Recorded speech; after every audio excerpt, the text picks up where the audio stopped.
자, 오늘이 벌써 14번째 시간인데요. 함께 같이 기도하고 시작하도록 하겠습니다. 하나님 아버지 감사합니다. 오늘 또 이렇게 성경 공부로 같이 모일 수 있도록 인도해 주시니 아버지 하나님 감사합니다. 지난 상반기 동안에도 하나님의 은혜 가운데 지내올 수가 있었는데 이번 하반기도 하나님의 은혜 가운데 은혜가 풍성한 삶을 살게 해 주옵소서. 오늘 성경 공부로 모였는데 배우고 익히고 하나님의 말씀을 바르게 깨달아 그 말씀 가운데 거할 수 있도록 인도하여 주옵소서. 감사하며 예수 그리스도의 이름으로 기도하옵나이다. 아멘. 반갑습니다, 여러분. 환영합니다. 정말로 환영합니다. 자, 요한복음 강좌 14번째 시간을 진행하도록 하겠습니다. 5장 3절이죠. 5장 3절 먼저 한번 읽어보도록 하겠습니다. 그 안에 많은 병자, 맹인, 다리 저는 사람, 혈기 마른 사람들이 누워 물의 움직임을 기다리니. 여기서 그 안이라고 하는 것은 베데스다 연못이라고 할 수가 있겠죠. 그 베데스다 연못 안에가 아니라, 표현은 그 안에라고 되어 있지만 연못 안에 있는 것이 아니라 연못 주변에 있는 것이죠. 연못 경내 안에라고 하는 그런 의미가 되겠습니다. 거기에 수많은 병자들이 누워 있었다고 하는 겁니다. 누워 있었는데 맹인, 요즘 우리가 좀 장애인을 표현하는 표현이 좀 신중해야 될 필요가 있어서 요즘에는 맹인이라고 하지 않고 시각장애인이라고 표현을 합니다. 그리고 다리 저는 사람이라고 아마 표현하지 않고 아마도 신체 장애인 이렇게 표현할 수가 있겠는데요. 아무튼 거기에 수많은 여러 가지 질병을 가지고 있는 사람들이 많이 누워 있었습니다. 그런데 그 사람들이 누워 있는 이유가 무엇인가? 물의 움직임을 기다리고 있었다고 하는 것이죠. 물의 움직임을 기다리고 있다고 하는 것인데, 그런데 이 표현을 보면 물의 움직임을 기다린다고 했을 때 이 앞에 꺽쇠가 하나 있습니다. 꺽쇠가 있는 이유가 뭘까요? 그 꺽쇠가 어디까지 가냐면 5장 4절 여기까지 갑니다. 이는 천사가 가끔 못에 내려와 물을 움직이게 하는데 움직인 후에 먼저 들어가는 자는 어떤 병에 걸렸든지 낫게 되밀어라. 그러니까 지금 5장 3절에서 수많은 환자들이 베데스다 연못 주변에 많이 누워 있었는데, 그렇게 누워 있는 이유에 대해서 설명하고 있는 그 설명 부분이 괄호로 되어 있습니다. 이렇게 괄호로 되어 있는 이유가 무엇일까요? 그것은 아마도 이 부분은 성경 원문에 없는 내용일 가능성이 많기 때문에 그렇습니다. 원래 요한복음을 맨 처음 원문을 썼을 때 요한 사도가 썼다고 한다면, 요한 사도가 에베소에서 그 터키 지방에 있는 에베소 지역에 있는 사람들에게 복음을 전하기 위해서 이 요한복음을 썼을 그 당시에는 아마도 5장 3절의 앞부분까지만 썼을 것 같습니다. 그리고 5장 5절까지로 바로 연결이 됐을 것 같아요. 그러니까 원문이 그 안에 많은 병자, 맹인, 다리를 저는 사람, 혈기 많은 사람들이 누워 있는데 거기 38배 된 병자가 있더라. 그렇게가 성경 원문에는 그렇게 써 있었을 가능성이 많은 겁니다. 하지만 그 원문이 쓰여진 다음에 그 원문을 보고 복사한 사본, 그 사본을 또 베껴 쓴 또 사본, 그 사본을 또 베껴 쓴 사본, 이렇게 사본을 계속해서 베껴가면서 성경이 우리들에게까지 전달이 되어 왔는데, 그렇게 성경이 전달되는 과정 가운데 5장 3절 요 부분과 물의 움직임을 기다리니라고 하는 요 부분과 5장 4절 부분이 후대에 첨가되었을 가능성이 있는 겁니다. 그래서 가로로 이렇게 표시를 해 놓았습니다. 이해가 되십니까? 잠깐 제가 그것을 설명을 해드리자고 한다면 이렇게 설명할 수가 있겠습니다. 성경 원문이 원래 쓰여졌고요. 그 성경 원문을 베껴 써가지고 사본들이 많이 만들어졌습니다. 사본만 만들어진 것이 아니라 번역을 하는 것도 만들어지게 된 것이죠. 그리고 그 사본이 또 사본을 만들어서 사본이 나오고 사본이 나오고 사본이 나오고 사본이 나오고 사본이 나왔는데 킹 제임스 버전을 번역할 때는 킹 제임스 버전이 언제 번역이 됐냐면 1600년대에 번역이 됐습니다. 그러니까 그 1600년대에 번역을 할 때는 그 당시에 발견된 사본이 어떤 사본들이냐면 요 사본들입니다. 요 사본들. 지금 그림으로 보이시죠?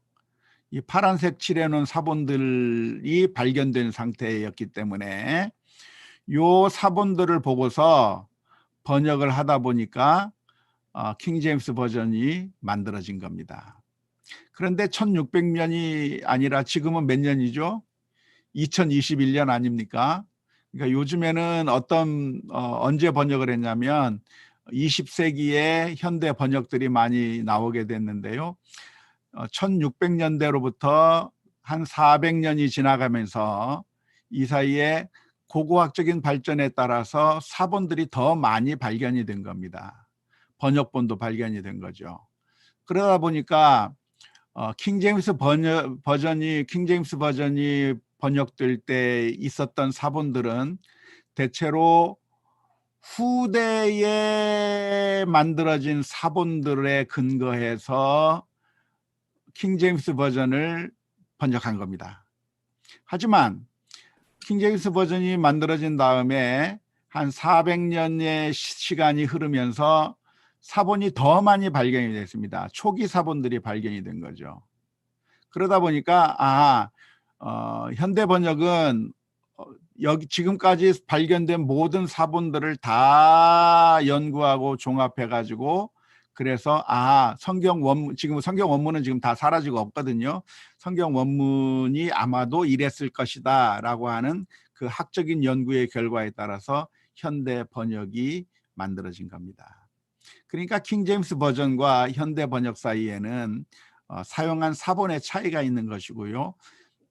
킹 제임스 버전보다 훨씬 더 나은 번역들이 현대 번역들이라고 할 수가 있겠습니다. 우리나라 한국말 성경도 그래서 어떤 절 가운데 보면은 없음이라고 하는 절들이 나오는데 그렇게 없음이라고 하는 절이 나오는 이유가 무엇이냐면 원래 킹 제임스 버전을 번역할 때는 후대의 사본을 보고서 번역을 하느라 있었는 줄 알았는데 고대 사본을 살펴보니까 고대 사본이나 고대 번역본들을 살펴보니까 그런 구절이 없었을 가능성이 훨씬 더 높아서 없음이라고 하는 구절도 나오는 것이고 지금 이 요한복음도 마찬가지인데요.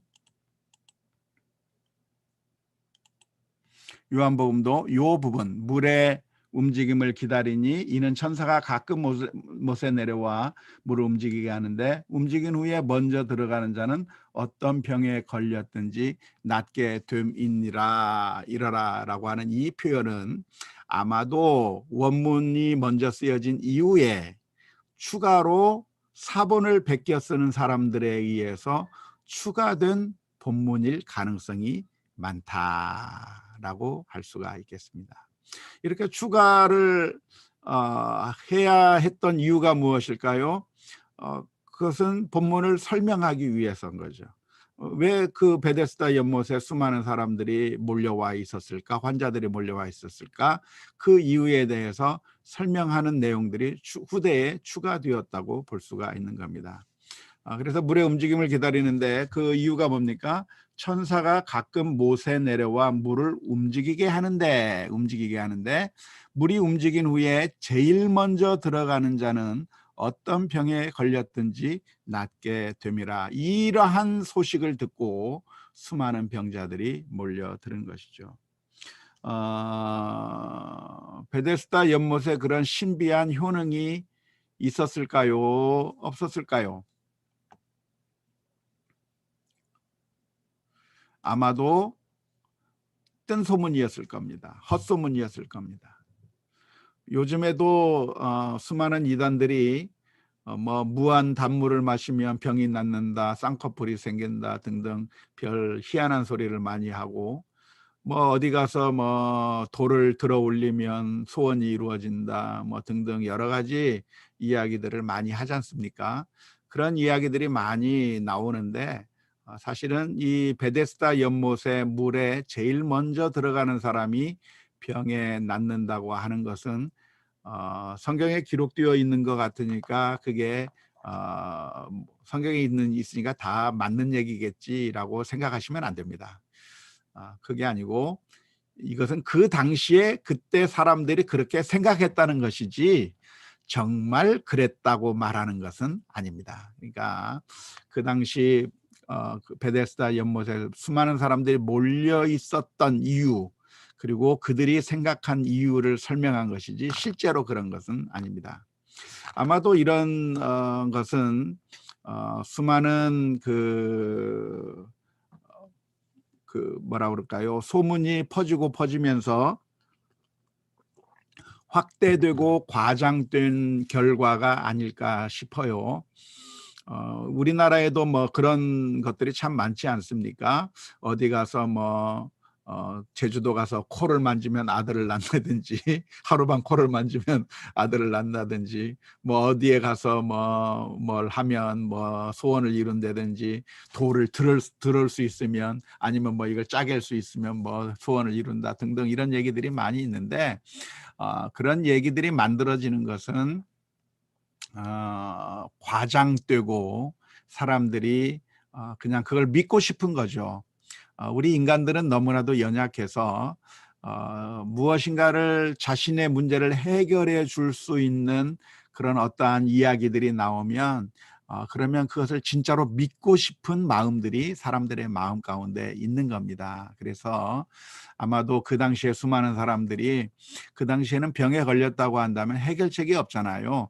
요즘에는 뭐 의술이 발달이 돼서 뭐 암에 걸려도 요즘에는 거의 다 치료 다 받고 거의 뭐 질병 때문에 좀 불편하기는 하고 아프기는 하고 하지만 요즘에는 대부분의 질병들이 다 치료가 됩니다.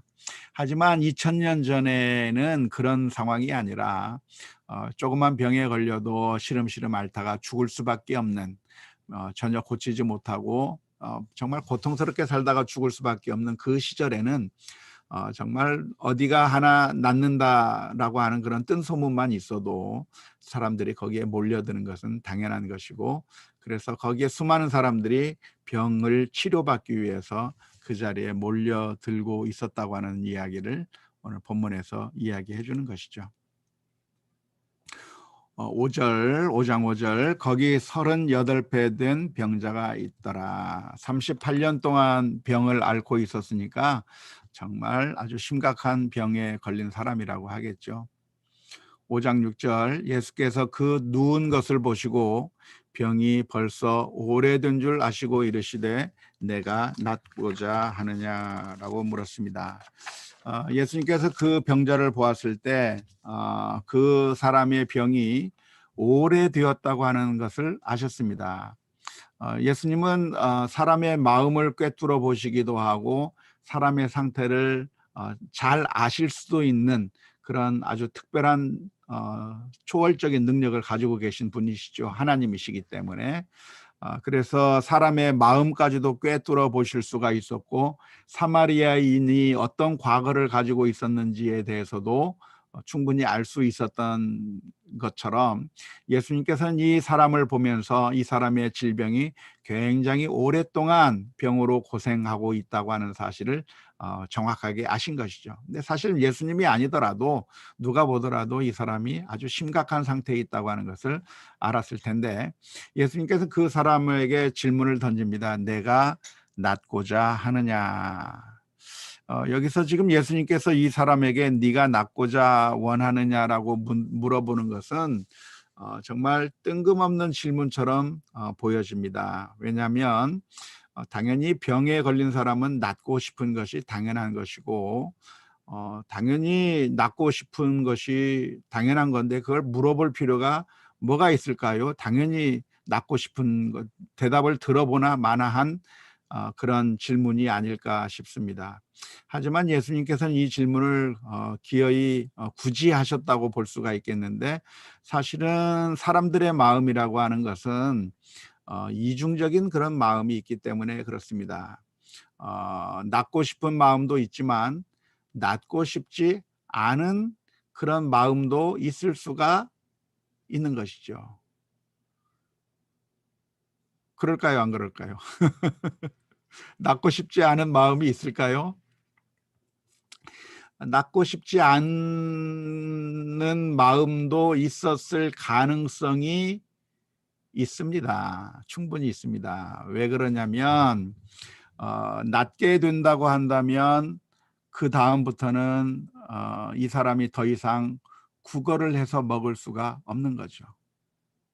이 사람은 지금까지 어떻게 38년 동안 살아왔냐면 자기가 환자이기 때문에, 자기가 장애를 가지고 있기 때문에 사람들에게 구걸을 했고, 구걸을 하면 지나가는 사람들이 불쌍히 여겨서 돈을 주고 먹을 것을 줘서, 그래서 지금까지 연명하며 살아온 생활에 익숙해져 있는 겁니다. 그런데 그 사람에게 그 사람의 병을 낫게 해준다고 한다면, 그러면 고맙습니다 하고 낫기를 원하는 것이 아니라 그다음부터 문제가 당장 생기는 거죠. 지금부터는 이제 더 이상 구걸할 수도 없는 것이고, 땀을 흘려서 일을 해야 되는 것이고, 앞으로 먹고 살 일이 더 힘들어지는 거죠. 그렇기 때문에 사실상 우리가 병에서 낫기를 원하느냐고 질문을 던질 때 그렇지 않을 가능성도 굉장히 많은 겁니다. 예를 들어서 감옥에 갇힌 사람에게 평생을 감옥에서 살던 사람이 있는데, 그 사람이 감옥에서 모범수여서 이제는 당신이 모범수니까 이제 가석방 시켜주겠다, 나가라고 한다면, 그 사람이 감옥에서 나가게 되니까 좋아할까요? 가석방을 별로 안 좋아할까요? 자유의 몸이 되니까 좋아할 수도 있겠지만 대부분의 경우는 별로 안 좋아한다고 그래요. 가석방 되자마자 나와가지고 범죄를 저질러서 또 감옥에 또 들어간다는 겁니다. 왜냐하면 나와서는 더 이상 살 수가 없어요. 전과자라고 하는 이름을 가지고 있기 때문에 그 어느 곳에서도 자신을 받아주지도 않고, 그렇다고 해서 자기가 뭘 할 수도 없고 아무것도 할 수가 없는 겁니다. 자유의 몸이 되기면 됐지만, 그러나 자기가 무엇을 할 수 있는 상태가 안 되는 것이죠. 근데 감옥에 있으면 어떻게 됩니까? 감옥에 있으면은 하루 세끼 밥 주고 입을 거 다 주고 아무튼 거기서 감옥 내에서 어느 정도 위치를 가지고 살아오는 것이죠. 쇼생크 탈출이라고 하는 영화에 보면 어떤 죄수가 그 감옥 안에서 도서관 역할을 사서 역할을 하던 죄수가 있었는데, 내일 이제 가석방 될 거다, 가석방 위원회에서 당신 참 모범수로 잘 살았기 때문에 가석방 시켜준다고 그러니까, 가석방 되기 전날 그 죄수가 한 일이 뭐냐면은 동료의 목을 찔러 죽이려고 난리를 피운 거죠. 왜? 나가고 싶지 않아서. 그래서 그때 동료가 했던 말이 뭐냐면, 이 감옥의 담장이라고 하는 것은 정말 우스운 거라고 말하면서 처음에는 감옥에 들어오면 이 담장을 정말 싫어하는데, 그런데 이 감옥에서 오랫동안 살다 보면 그 감옥의 담장을 의지하게 되고, 그리고 그 담장이 편하게 되어서 그 안에서 사는 것이 가장 자연스럽게 될 수밖에 없는 것이고, 그 감옥에서 나가는 것처럼 불안한 것이 없다라고 이야기를 하죠. 역시 38년 된 병자도 마찬가지였을 거라고 생각이 들어요. 그 누운 것이 오래됐고 병이 38년 동안 됐는데 네가 낫고자 원하시느냐 물어보시는 것은, 우리 주님께서 그 사람의 마음 가운데 정말 변화를 원하느냐라고 하는 그런 질문이 있는 것이죠. 사실 우리 모두가 다 같은 그런 입장 아닙니까? 우리가 다 똑같아요. 변화를 원하지만 변화를 원하지 않는 그런 마음들이 있는 거죠. 다이어트를 하고 싶지만 먹는 즐거움을 포기할 수가 없는 겁니다. 공부를 해서 좋은 대학, 인류대학에 가고 싶은 욕심은 있지만 휴대폰 가지고 놀는 그 즐거움을 빼앗기고 싶지 않은 거죠. 그러니까 늘 우리가 좋은 것을 원하기는 하지만, 그러나 내가 가지고 있는 현재 누리고 있는 것을 뺏기고 싶지 않은 마음들이 우리들에게 있는 것이죠. 우리의 신앙이 성숙하지 못하는 이유도 바로 거기에 있는 것이죠. 우리의 마음속 깊은 곳에는 내가 더 주님을 닮아가고 싶고 주님의 뜻대로 살고 싶고 정말 나도 은혜를 받고 싶고 하는 그런 마음들이 다 있어요. 다 있는데, 그런데 두려운 마음이 또 있는 겁니다. 내 이러다가 모든 거 다 때려치고 목회자 길로 가게 되면 어떡하지? 선교사로 가게 되면 어떡하지? 그건 두려운 거예요. 그건 두려운. 그냥 지금 누리고 있는 삶이 더 행복한 거죠. 그래서 사람들은 변화를 원하면서도 사실은 변화를 강하게 거부하는 마음들이 우리 마음 가운데 깊이 있는 것이죠. 그래서 사실은 변화를 원하는 마음은 표현하고 있지만 사실은 변화를 원하는 것이 아니라 변화하지 않아야 될 정당성을 찾고 있는 모습이 우리들의 모습일 수밖에 없는 것이죠. 그래서 지금 예수님께서는 이 사람에게 바로 그걸 물어보는 겁니다. 네가 정말 이 자리를 차고 나가서 이제는 새로운 삶을 살기 원하는가를 질문을 던지는 것이죠. 그때 5장 7절 병자가 대답하되 주여, 물이 움직일 때 나를 못에 넣어주는 사람이 없어 내가 가는 동안에 다른 사람이 먼저 내려가나이다. 이 38년 된 병자가 대답을 합니다. 첫 번째 예수님을 부를 때 뭐라고 대답을 했냐면 주여 그랬습니다. 여기서 말하는 주여라고 하는 것은 예수님이 주님이시다, 예수님이 하나님이시다라고 하는 것을 믿고 고백하는 표현은 아닙니다. 주라고 하는 표현은 큐리오스라고 하는, 헬라어로 큐리오스라고 하는 표현이고, 이 주라고 하는 말은 히브리어로 아도나이라고 하는 말의 번역인데, 구약 성경의 히브리어 아도나이를 헬라어로 번역하면 큐리오스인데, 그 큐리에 주님을 부르는 거죠. 주님을 부르는데, 이렇게 주여라고 부르는 것은 주님을 아도나이, 그러니까 주, 아도나이라고 하는 말은 뭐냐면 하나님을 표현할 때 주라고 표현했어요. 만유의 주여, 아무튼 등등 구약 성경에 보면 하나님을 주님이라고 표현하지 않습니까? 그래서 주님을 표현할 때 주여 그러면 하나님이라고 하는 사실을 인정하면서 말하는 표현이 주여라고 하는 표현입니다. 하지만 여기서 병자가 예수님을 주여라고 불렀던 것은 예수님이 하나님의 아들이고 예수님이 곧 하나님이시라고 하는 사실을 인정했기 때문에 주여라고 부른 것은 아닙니다.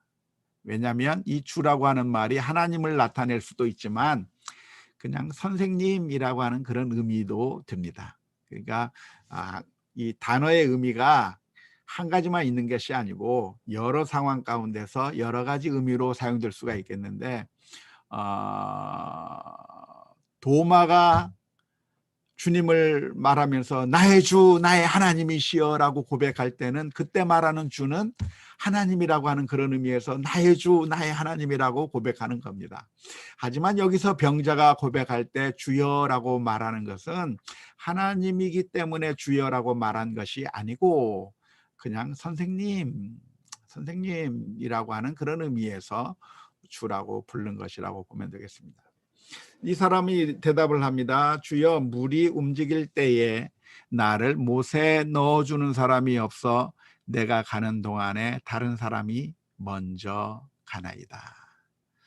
그러니까 이 사람이 38년 된 병자가 베데스다 연못에 1등으로 물속에 들어갈 수 있는 가능성이 있느냐면 가능성이 몇 퍼센트나 될까요? 0%입니다. 이게 문제인데요. 첫 번째 문제는 뭐냐면 베데스다 연못에서 치유된다고 하는 사실이 헛소문이라는 게 첫 번째 문제. 그냥 가짜 뉴스라고 하는 게 첫 번째 문제죠. 그런데 만일 이 물이 진짜 그런 능력이 있다고 할지라도 이 38년 된 병자의 문제는 무슨 문제죠? 물이 동할 때 1등으로 들어갈 가능성이 전혀 없다고 하는 거예요. 선착순으로 해가지고 이 사람이 그 안에 들어갈 수 있느냐? 그렇게 들어갈 가능성이 전혀 없다고 하는 게 문제입니다. 그렇다고 한다면 질문을 한번 던져봐야 될 필요가 있는데요. 그러면 이 사람은 왜 거기에 있는 겁니까? 들어갈 수 있어요? 없어요? 없어요. 거기서 병을 낫을 가능성이 있어요? 없어요? 없어요. 0%입니다. 가능성이 하나도 없는데 왜 이 38년 된 병자는 베데스다 연못에서 떠나지 않고 그 자리를 지키고 있는 이유가 뭘까요?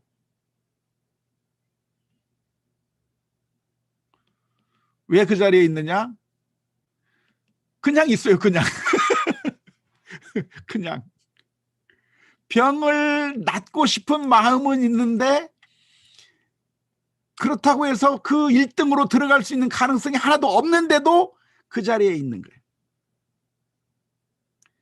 그런데 이게 바로 누구의 모습이냐면 38년 된 병자의 모습만이 아니라 우리 모두의 모습인 거죠. 어쩌면 우리는 이 세상에서 살아가는 동안에 하나의 신화 속에서 살아갑니다. 지금 베데스다 연못의 신화가 뭔가요? 이 물속에 1등으로 들어가면 병이 낫는다고 하는 신화죠. 그 신화 속에 몰려있는 사람들이 수많은 환자들이 몰려있는데 그 사람들은 그 신화를 믿고 그 자리에 모여있는 겁니다. 그리고 물이 움직이는 것 같으면 가장 먼저 그 물속으로 뛰어나갈 준비를 단단히 하고 있는 거죠.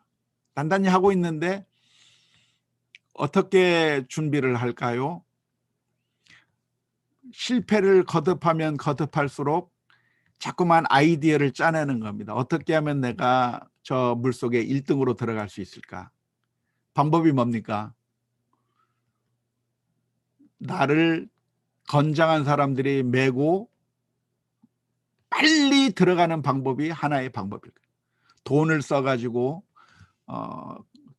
건장한 사람들을 사용해서 그 사람들이 나를 빨리 저 물속에 넣어주는 방법을 쓰든가.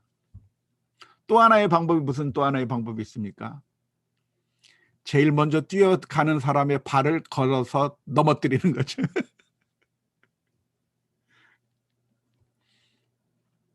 정말 그 성공하기 위한 처절한 싸움들이 이 자리에서 벌어지고 있는 것이죠. 근데 이 베데스다 연못가에서 벌어지고 있는 바로 그 상황이 바로 우리가 살아가고 있는 이 세상의 모습, 그대로인 거죠. 어쩌면 지금 우리가 살고 있는 세상은 이런 베데스다 연못의 신화와 같은 신화 속에서 살아갑니다. 그 신화가 어떤 신화죠? 증명되지 않았지만 모두가 다 믿고 있는 신화. 증명되지 않았지만 모두가 다 믿고 있는 신화가 뭐냐면 물속에 들어가면 병이 낫겠다고 하는 그게 증명되지 않은 신화거든요. 근데 모두가 다 믿고 있어요. 증명이 되지 않았지만. 그런데 그 신화가 2000년 전 베데스다 연못가에만 그런 신화가 있는 것이 아니라 지금 우리들이 살아가고 있는 이 시대에도 똑같은 신화가 있어요. 그게 뭔가요? 좋은 대학에 가면 행복할 거라고 하는 신화예요. 돈을 많이 벌면 행복할 거라고 하는 신화예요. 성공하면 우리가 행복할 거라고 하는 신화죠. 그래서 모든 사람들이 성공을 위해서, 돈을 많이 벌기 위해서 그 베데스다 연못가에서 모여서 그 수많은 돈을 벌기 위한 그 치열한 싸움을 하는 거죠. 또는 정치인들이라고 한다면 내가 정권을 잡으면 좋겠다고 하는 그런 신화 속에서 아비규환 전쟁을 하고 있는 거죠. 그러면서 여러 가지 방법을 써서 내가 성공하려고 하고, 그래서 때로는 사기를 치기도 하고 잔고증명 위조를 하기도 하고, 때로는 술수를 써서 사람들을 막 정적을 없애버리기도 하고, 내 앞길을 막는 사람들을 다 잘라내기도 하고, 그런 온갖 중상모략을 써서 내가 행복해지기 위한 그런 싸움들을 해나가고 있는 거죠. 어른들만 그런 것이 아니라 우리 자녀들한테도 공부를 잘해야 된다라고 하는 그런 증명되지 않은 신화 속에서 살아가도록 만드는 거죠. 그래서 그런데 그렇게 해서 물속에 제일 먼저 들어가면 좋겠지만 안타깝게도 물속에 제일 먼저 못 들어가요. 늘 돈 버는 거 보면 부족하게 벌게 되고, 성공하는 성공을 위해서 뛰지만 성공하지 못하고, 좋은 대학 가고 싶었으나 마음은 굴뚝 같은데 성적이 안 나오고, 그러면서 계속 고통 속에서 살아가고 있는 거예요. 이 병자가 대답한 그 말이 누구의 대답이냐? 바로 우리들의 대답인 거예요. 주님, 정말 우리가 정말 돈도 잘 벌고 싶고 좋은 대학에 가고도 싶고 그래서 행복하고 싶은데, 그런데 그렇게 될 방법이 없습니다. 주님께서 지금 이 병자가 그렇게 대답하는 이유가 무엇이냐면, 주님께서 나를 좀 넣어줄 수 있습니까? 우리가 주님을 찾는 이유도 아마 거기에 많이 있는 것 같아요. 주님이 나를 좀 돈을 많이 벌게 해줄 수 없나요? 주님께서 나로 하여금 좋은 대학 가게 해줄 수 없나요? 주님께서 내 문제를 해결해 줄 수 없나요? 그런 식으로 이야기하고 있는 것이죠. 그런데 예수님께서는 전혀 다른 이야기를 하는 겁니다. 5장 8절에 예수께서 이르시되 일어나 내 자리를 들고 걸어가라 하시니, 저 베데스다 연못에 들어가는 것이 해결책이 아니라 오히려 예수님께서는 온전하게 만드시고 건강을 회복시켜 주시고 그리고 걸어가라고 말씀해 주십니다. 이것이 아주 놀라운 일인데, 이 환자는 스스로의 힘과 능력으로는 걸어갈 수 없는 사람이었습니다. 그런데 예수님께서 이 말씀을 해주실 때 이 환자의 마음 가운데 내가 병이 나았을까를 깨달았을 수도 있겠고, 아니면 그냥 주님의 말씀을 따라 그냥 그렇게 들어갈 수도 있었을 것 같은데요. 그런데 아무튼 그 사람이 곧 나아서 자리를 들고 걸어가게 된 것이죠. 이 사건을 통해서 예수님께서 보여주시고자 하는 것이 무엇이냐면, 이 세상의 방법이 우리에게 소망이 아니라 사실은 예수님이 우리의 문제를 해결해 주는 그런 구세주라고 하는 사실을 보여주는 것이죠.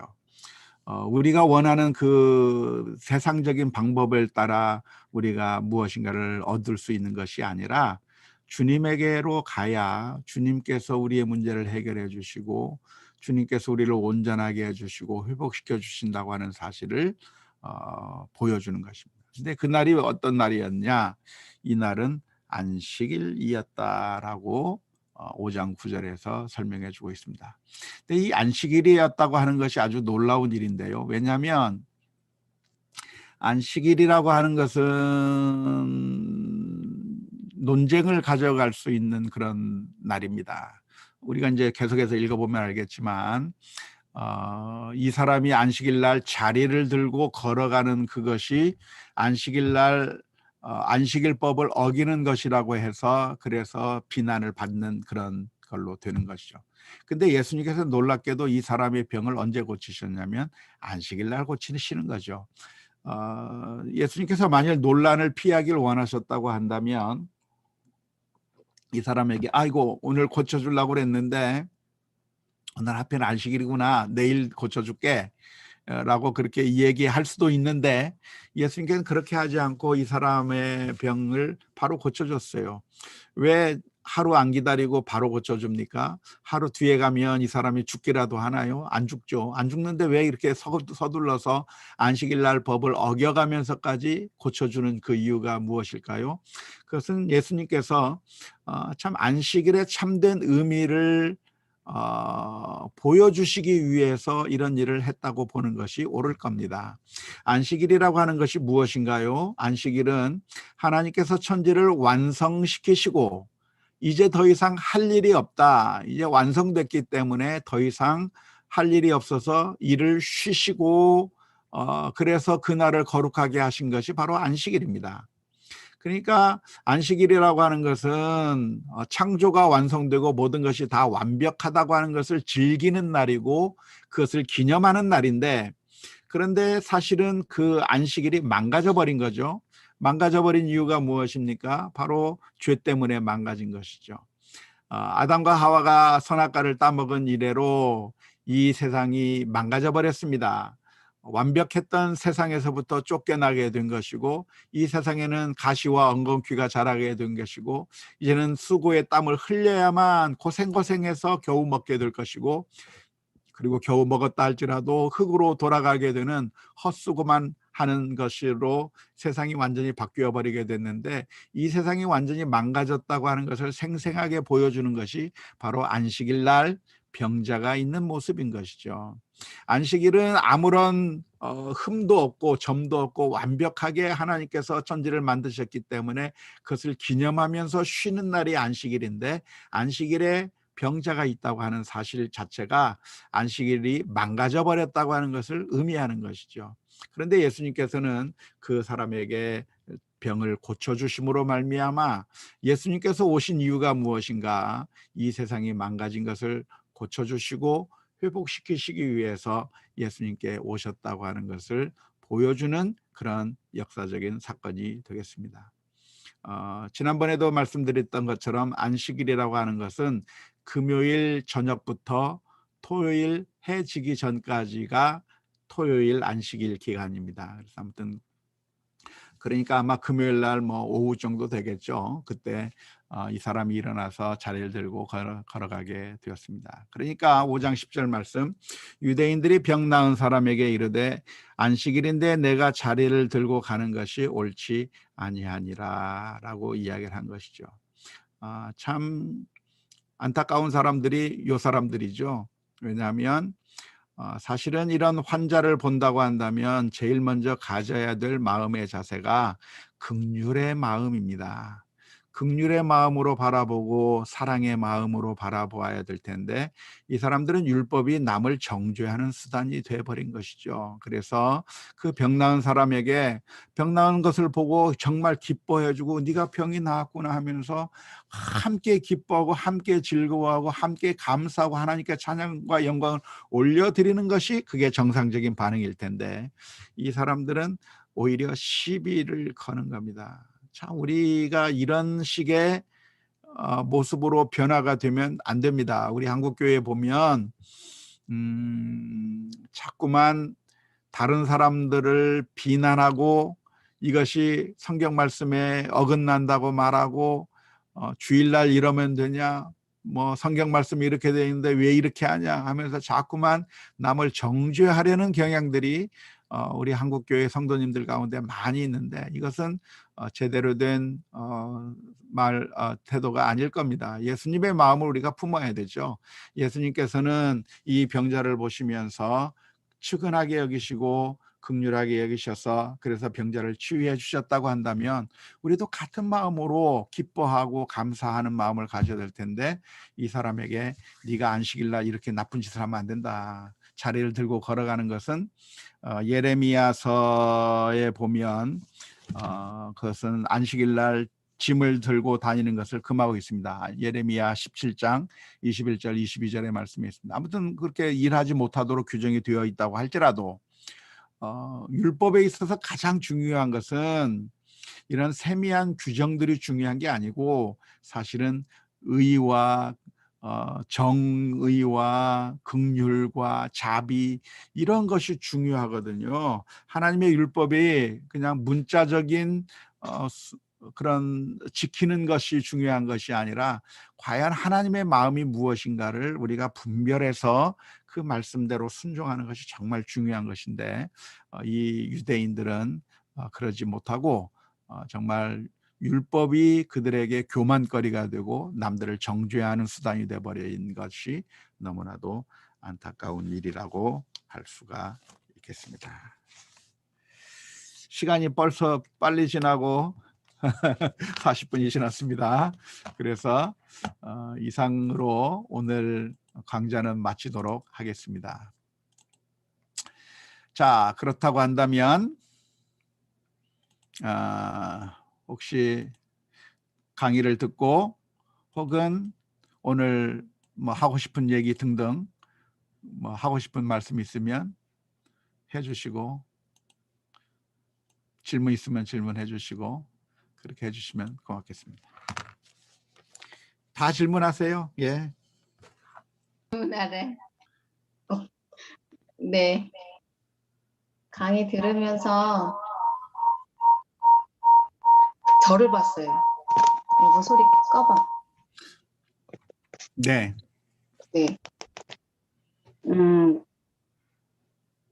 율법적으로 잣대를 가지고 주변 환경을 바라보는 시선을 가질 때가 좀 많이 있어요. 그러지 않으려고 노력을 하지만 나도 모르게 그런 생각이 들 때 재밌는 얘기인데 예배를 안 가요. 예배를 안 가다니요. 그러니까 나도 그럴 수 있는 사람인데 내가 자꾸 다른 사람을 정죄하려고 하니까 나도 그럴 수 있는 사람이야. 그냥 오늘 기도 쉬자. 그냥 그런 것들에 너무 젖어들면 내가 율법적이지 않을까 걱정도 되고 교만해질까도 싶고, 그러니까 네, 너도 죄인이야. 너도 피곤하면 쉴 수 있는 사람이야. 그러니까 오늘 하루 쉬자. 그럴 때도 있어요. 예. 재밌죠. 네, 우리가 다 그래요. 다 사실은 우리들의 마음을 사탄은 우리가 제일 연약한 부분을 늘 공격하거든요. 그래서 믿음이 좋은 사람이면 믿음이 좋은 사람대로 교만하게 만들어버리고, 또 나약한 사람은 나약한 나름대로 공격해버리고, 우리의 가장 약한 부분을 잡아서 우리를 공격하기 때문에 그 모든 것이 결국은 넘어뜨릴 수 있는 그 계기가 되거든요. 그래서 늘 돌아보지 않으면 넘어질 수밖에 없는 거죠. 늘 돌아봐야 됩니다. 그래서 감사합니다. 나눠주셔서.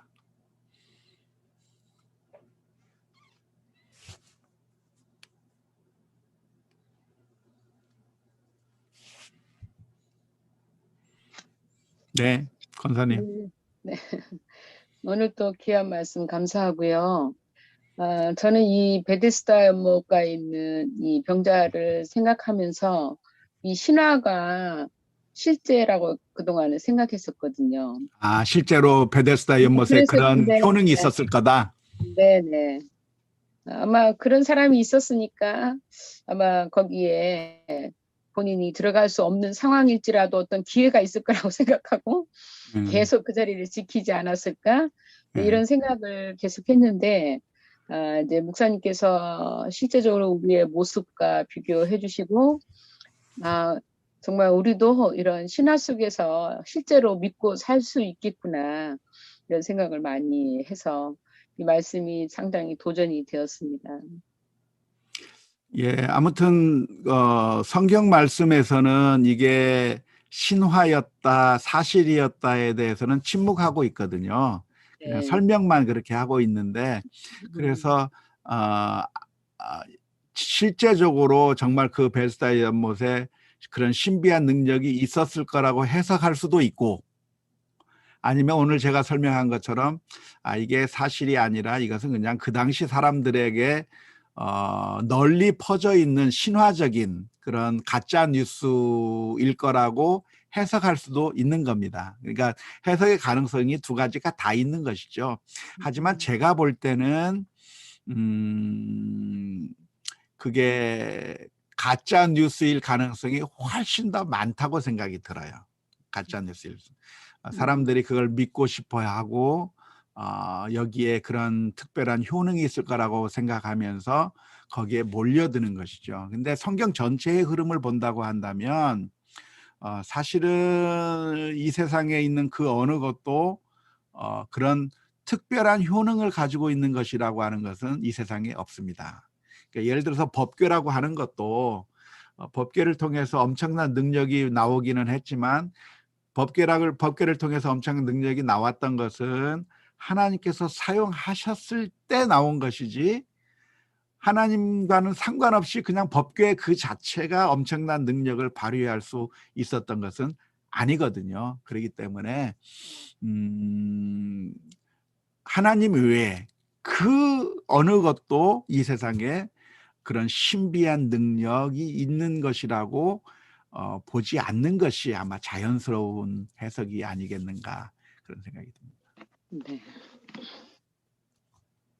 근데 사람들이 아까 우리 지금 현재 사는 우리들도 이런 모습이라고 그랬잖아요. 네. 네. 그래서 실제적으로는 이루어질 수 없는 걸 가지고 그 신화 속에서 빠져나오지 못하는 그러한 거를 거의 볼 수 있는데 그것을 어떻게 빨리 빠져나올 수 있도록 할 수 있을까요?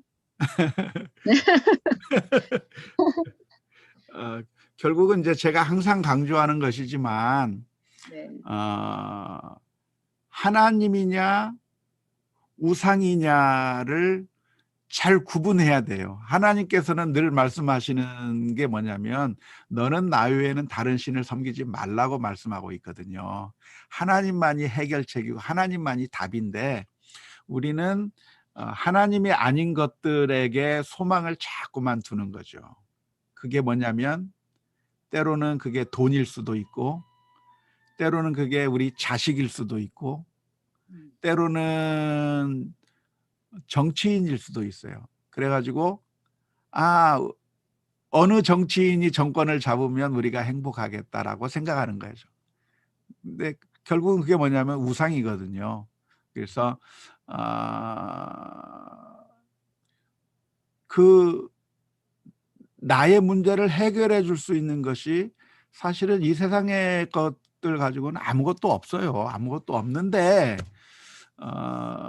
오직 하나님만이 진짜 하나님이시고 나머지는 다 가짜 하나님들이에요. 가짜 하나님. 하나님의 모습을 하고 있는 가짜 하나님. 그래서 마치 그게 우리의 모든 문제를 해결해 줄 수 있는 것처럼 가짜로 등장하는 것이죠.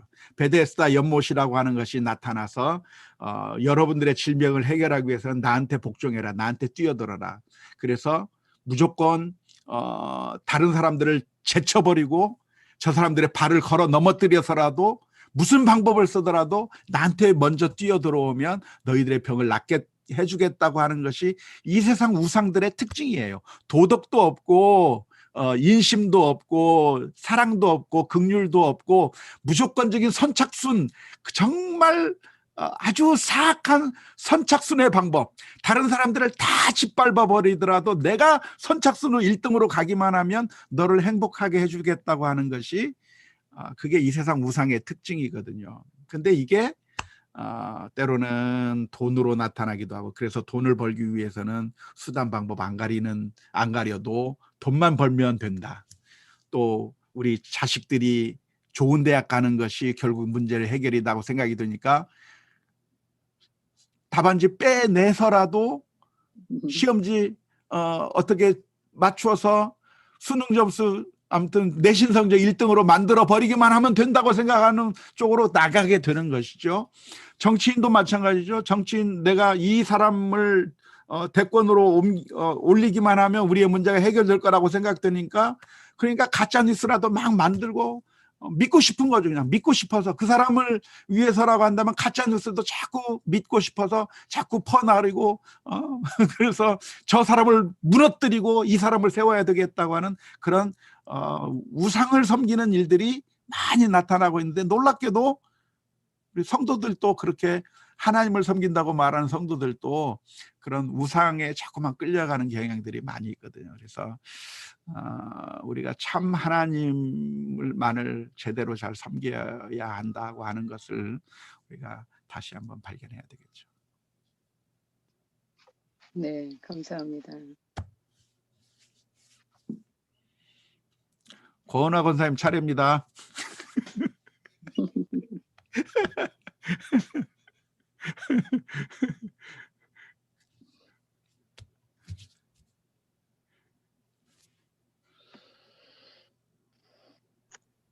네, 목사님 오늘 또 너무 말씀 감사히 잘 들었고요.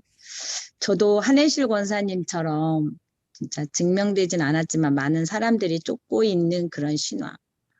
그리고 때론 진짜 한혜실 권사님께서도 그 말씀 하셨지만 진짜 그게 몸에 그렇게 가시의 질병이 있는 사람들은 정말 이런 말씀 믿고 싶거든요. 이렇게 믿고 싶죠.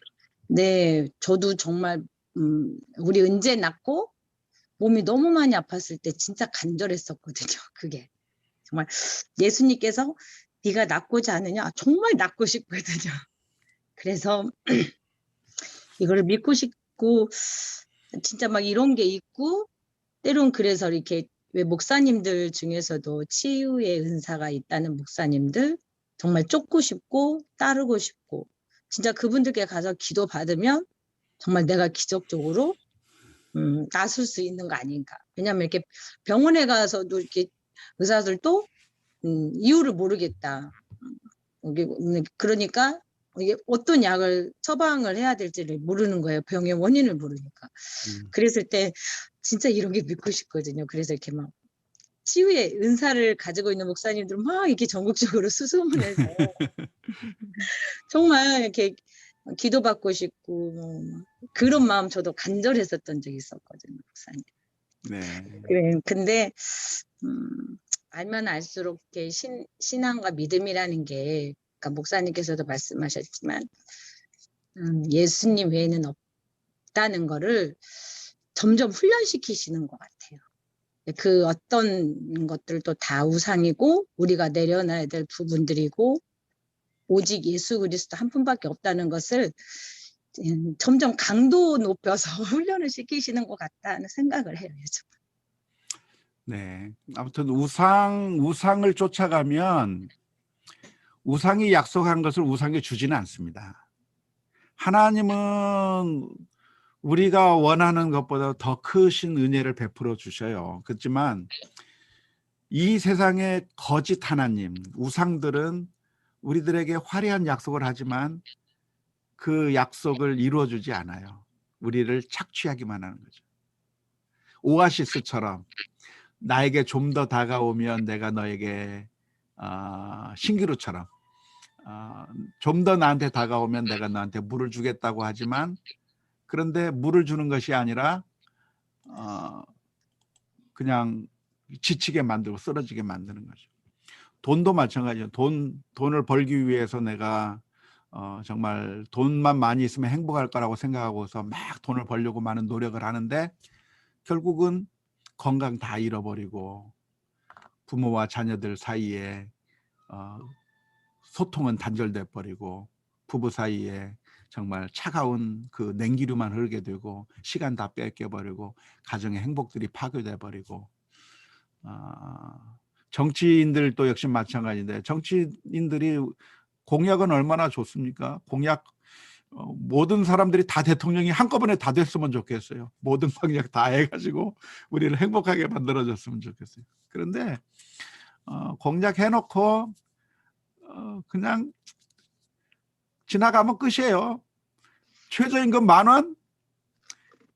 없어요. 뭐 안 돼요. 진상조사 안 돼요. 우리의 소망을 걸지만 그냥 소망을 그냥 걸고 자기들이 정권을 잡고 그러지만 사실은 거의 해주는 게 거의 없다. 물론 이제 조금 해주는 것도 좋은 정권과 좀 나쁜 정권이 있어요. 그래서 좀 우리가 선택을 할 때 좀 더 좋은 정권을 선택하는 것은 필요하고 지혜로운 일이긴 하지만 그것이 넘어서서 우리의 우상의 수준으로 가면 안 되는 것이고요. 또 우리의 자녀들도 역시 우리가 충분히 사랑하는 것이 필요하지만 우상의 단계로 넘어가서는 안 되는 것이고, 우리가 돈을 버는 것도 돈을 벌어야죠. 돈 벌고 열심히 일해야 되고 땀을 흘려야 되죠. 그렇지만 그것이 우상이 돼버려 가지고 수단 방법 안 가리고 잘못된 방법을 써서 돈을 획득하고 하는 그런 나쁜 짓들을 하게 되면 안 되는 것이죠. 그래서 어느 단계가 결국 우상이 되는 것은 수단 방법 안 가리고 악을 행하면서까지도 획득하려고 할 때 그때 그게 우상이 되는 것에 증명이 나타나는 건데, 아무튼 그런 단계로 넘어가지 않도록 우리가 조심해야 되는 거죠. 자, 또 뭐 질문하실 분 있습니까? 말씀하실 분 계십니까? 우리 교역자들도 얘기하면 되는데. 예.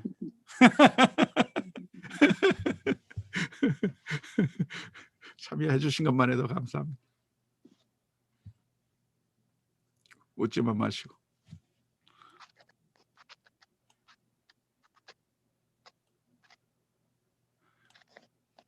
어떻게 그냥 끝내요? 네.